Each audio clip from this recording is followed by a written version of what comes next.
नमस्कार मंडळी, अशूज किचनमध्ये तुम्हा सर्वांचं अगदी मनापासून स्वागत आहे। तर आज आपण काळ्या मसाल्याचं मटण बनवणार आहोत।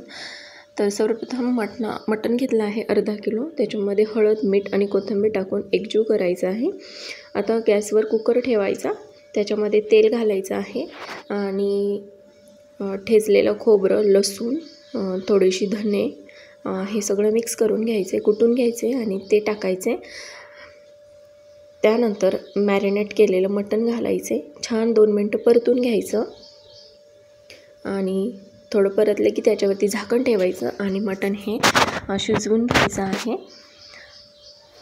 तर आपण आज एक युनिक मसाला वापरणार आहोत। तर आता मटण शिजलेलं आहे आणि त्याच्या 4 ते 5 शिट्ट्या करून घ्यायच्या। इथे वाटण्यासाठी मी कांदा, धने, खोबरं, डाळवं, तीळ आणि कोथिंबीर घेतलेली आहे। हे सगळं आता आपल्याला वाटून घ्यायचं आहे। हे पहा, अशा पद्धतीने वाटून घ्यायचं। आता इकडे मटण पण छान शिजलं गेलं आहे। सर्वप्रथम एका पातेल्यामध्ये तेल घालायचं आणि इथे मी मसाल्यामध्ये धना पावडर, मटण मसाला, लाल मिरची पावडर आणि रानातलं किचनचा काळा मसाला घेतला आहे 2 चमचे। त्याने मटणाला खूप छान चव येणार आहे। तर सर्वप्रथम ते तेलात घालून घ्यायचं, कोथिंबीर टाकायची आणि जे सूप आहे ते घालायचं, म्हणजे मसाले पण जळणार नाहीत आणि रस्सा छान चवदार होईल।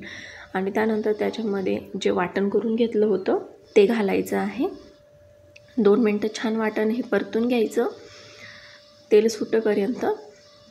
इथे बघू शकता वाटण पण छान परतलं गेलं आहे। त्यानंतर त्याच्यामध्ये शिजवलेलं पूर्ण मटण घालून घ्यायचं आहे आणि तुम्हाला जेवढा रस्सा पाहिजे तेवढं तुम्ही रस्सा बनवा। मीठ घालायचं चवीपुरतं थोडंसं आणि उकळी काढून घ्यायची। तर अशा पद्धतीने आपली मटण थाळी तयार होते। व्हिडिओ आवडला तर लाईक, शेअर